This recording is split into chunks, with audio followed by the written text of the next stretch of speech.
பார்த்தீங்கன்னா சூப்பரான சுவையில் கொள்ளு பொடி எப்படி செய்யறதுன்னு பார்க்கலாங்க. இந்த ரெசிபி பேச்சுலர்ஸ்க்கு ரொம்ப யூஸ்ஃபுல்லாக இருக்குங்க. வேலைக்கு போகிறவங்களுக்கும் இதை டைம் கிடைக்கும் போது செஞ்சு வச்சுக்கிட்டீங்க அப்படின்னா இட்லிக்கோ இல்லை தோசைக்கோ தொட்டு சாப்பிடலாம். சுட சுட சாதத்தோடு வச்சு சாப்பிட்டிங்கன்னா சூப்பராக இருக்கும். இந்த கொள்ளு பொடி சளி பிரச்சனை இருக்கிறவங்களுக்கும் வெயிட் லாஸ் பண்ணணும்னு நினைக்கிறவங்களுக்கும் ரொம்ப யூஸ்ஃபுல்லாக இருக்குங்க. வாங்க வீடியோக்குள்ளே போகலாம். ஃபஸ்ட்டு ஒவ்வொன்றா நம்ம வறுத்து எடுத்துக்க போகிறோம். அதுக்கு அடுப்பில் கடாயை வச்சுட்டு நான் இந்த டீ குடிக்கிற டம்ளரில் 1 டம்ளர் அளவுக்கு கொள்ளு அளந்து எடுத்து வச்சுருக்கேன். இப்போ இதை சேர்த்திக்கலாம். கொள்ளில் பார்த்தீங்கன்னா கல் மண் தூசெல்லாம் இருக்கும். இதை க்ளீன் பண்ணிவிட்டு அப்புறம் எடுத்துக்கோங்க. அடுப்பை சிம்மில் வச்சுட்டு நல்லா மணம் வர வரையில் ஃப்ரை பண்ணி எடுத்துக்கோங்க. எண்ணெய் எதுவும் சேர்க்க தேவையில்லை. பாருங்கள், கலரும் சேஞ்ச் ஆயிருச்சு, நல்லா மணமும் வர ஆரம்பிச்சிருச்சு. இந்த ஸ்டேஜில் நம்ம ஒரு தட்டில் கொட்டி ஆற வச்சிடலாம். அதே கடாயில் இந்த ஸ்பூனில் 2 ஸ்பூன் அளவுக்கு உளுத்தம்பருப்பை அளந்து எடுத்துருக்கேன். இப்போ இதை சேர்த்திக்கலாம். அடுப்பு சிம்மிலேயே வச்சுட்டு ஃப்ரை பண்ணிக்கோங்க. நல்லா மணம் வர ஆரம்பிச்சிருச்சு, கலரும் லைட்டாக சேஞ்ச் ஆயிருச்சுங்க. இந்த ஸ்டேஜில் நம்ம அதே தட்டில் கொட்டி ஆற வச்சிடலாம். அதே கடாயில் நல்லெண்ணெய் 1 ஸ்பூன் அளவுக்கு சேர்த்திக்கலாம். நல்லெண்ணெய் தான் சேர்த்தணும் அப்படின்னலாம் இல்லை, நீங்கள் சமையலுக்கு எந்த எண்ணெய் யூஸ் பண்ணுவீங்களோ அதை கூட சேர்த்திக்கலாம்.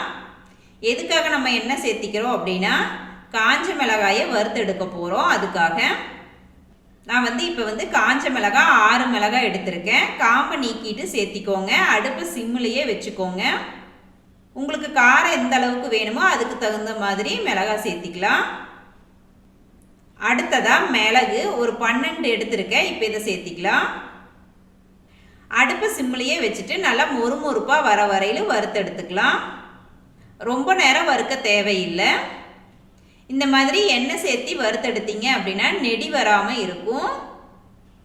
இப்போ பார்த்தீங்கன்னா மிளகாயும் நல்லா வறுபட்டுருச்சு. இந்த ஸ்டேஜில் நம்ம அடுப்பை ஆஃப் பண்ணிவிட்டு அதே தட்டில் கொட்டி ஆற வச்சிடலாம். எல்லா பொருட்களுமே நல்லா ஆறுனதுக்கப்புறம் ஈரம் இல்லாத மிக்சி ஜாரை எடுத்துக்கோங்க. அதில் நம்ம ஆற வச்சிருந்த பொருட்கள் எல்லாத்தையும் சேர்த்திடலாம். தேவையான அளவு கல்லுப்பு சேர்த்திக்கலாம். உப்பு காரமெல்லாம் உங்களுக்கு தகுந்த மாதிரி சேர்த்திக்கோங்க. இப்போ இதை நல்லா நைஸாக அரைச்சி எடுத்துகிட்டு வந்துடலாம். பாருங்கள், இந்த மாதிரி அரைச்சி எடுத்திங்கன்னா போதும். இப்போ அரைச்ச பொடியை நம்ம ஒரு தட்டில் கொட்டி ஆற வச்சிடலாம். சூடாக இருக்கும்போது நீங்கள் ஸ்டோர் பண்ணக்கூடாது. நல்லா ஆறுனதுக்கப்புறம் கண்ணாடி பாட்டிலில் ஸ்டோர் பண்ணி வச்சுக்கோங்க.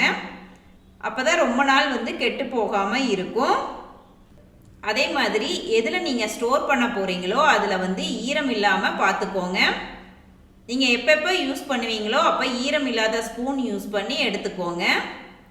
யூஸ் பண்ணதுக்கப்புறம் நீங்கள் நல்லா டைட்டாக க்ளோஸ் பண்ணிவிட்டு ஃப்ரிட்ஜில் வச்சுக்கலாம். அப்போ ரொம்ப நாள் உங்களுக்கு கெட்டு போகாமல் இருக்கும். வீட்டில் இருக்கிற பொருட்களையே வச்சு நீங்கள் இந்த பொடியை குயிக்காக செஞ்சு முடிச்சிடலாம். நீங்கள் தோசை சுடும்போது இந்த கொள்ளு பொடியை லைட்டாக தூவி விட்டுட்டு எண்ணெயோ இல்லை நெய்யோ ஊற்றி சுட்டு எடுத்திங்கன்னா தோசை அவ்வளவு சூப்பராக இருக்குங்க. அவ்வளவு தாங்க, சூப்பரான சுவையில் கொள்ளு பொடி ரெடி பண்ணியாச்சுங்க.